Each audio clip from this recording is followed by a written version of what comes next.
I now recognize myself for closing remarks. President Trump was elected with a mandate to rein in unaccountable bureaucracy in Washington and to wage war on waste. I know that because I campaigned alongside him, and so did my colleagues. This hearing was the first battle of that war, and in the coming days, the subcommittee will release a report with legislative solutions to the problems we have identified here today. We aren't going to wait all the way until the end of this Congress. We're going to get to work immediately. The bureaucrats who have run Washington for decades are beyond the point of forgiveness. Their sheer incompetence and pure spite for the hardworking American people have resulted in total failure. The federal government has made over $2.7 trillion in improper payments since 2003. Including $236 billion in 2023 alone. Those are trillions of dollars that honest Americans have paid in taxes at gunpoint over the years. As we approach April 15th, Americans are once again preparing to do their taxes and fork over their unfair share of money it takes to run this country. And I have to tell you, the American people have not been getting their money's worth for a long time.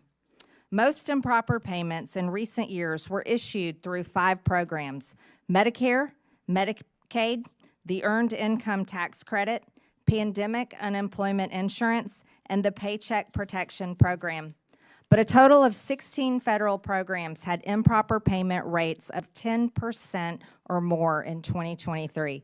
That includes SNAP, the federal food stamp program, which paid out $10 billion taxpayer dollars improperly. To get their arms around this problem, Elon Musk and the Doge team went straight to the source. They went to the Treasury Department's Fiscal Service, which makes about 90% of the trillions in federal payments issued annually. The audit of these payment systems was long overdue. Treasury Secretary Scott Bessent gave Doge employees working for the government read-only access to these systems so they could conduct that initial audit. That audit is already paying dividends. Musk learned that the databases federal agencies are supposed to check to prevent payments to fraudsters, crime rings, and dead people are not being kept up to date. Going forward, we are going to get more mileage out of these do-not-pay databases. That means fewer improper payments and less fraud and waste of taxpayer dollars. Despite this fraud that's already been revealed, a federal judge in New York issued a ruling last Friday that ran totally contrary to the will of the people. The judge blocked not only Doge, but the Treasury Secretary himself from accessing his own agency's payment systems. That's absurd. Only career Treasury Department unelected bureaucrats can access the system, the judge ruled. This turns the Constitution on its head. We will hold this judge and others who try to stop the will of the people and their elected leaders accountable. As is written in the Federalist Papers, the judiciary has no influence over either the sword or the purse, no direction either of the strength or the wealth of the society.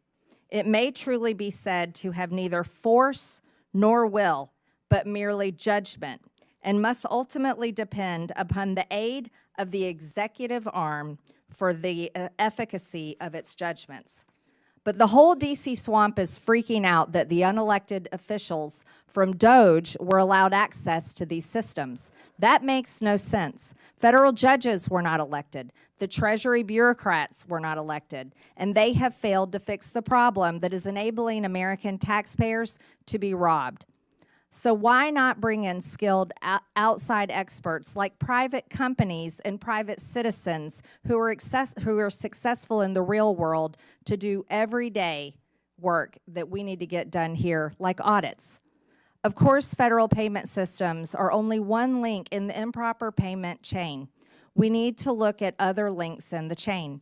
We need better front-end identify verification to screen out fraudsters, and we need to close eligibility loopholes. That means not letting applicants self-attest to their own eligibility. And it means ending categorical eligibility. which lets someone who fraudulently qualifies for one federal benefit automatically get other federal benefits. Finally, we need to better coordinate fraud prevention efforts between federal governments and the states.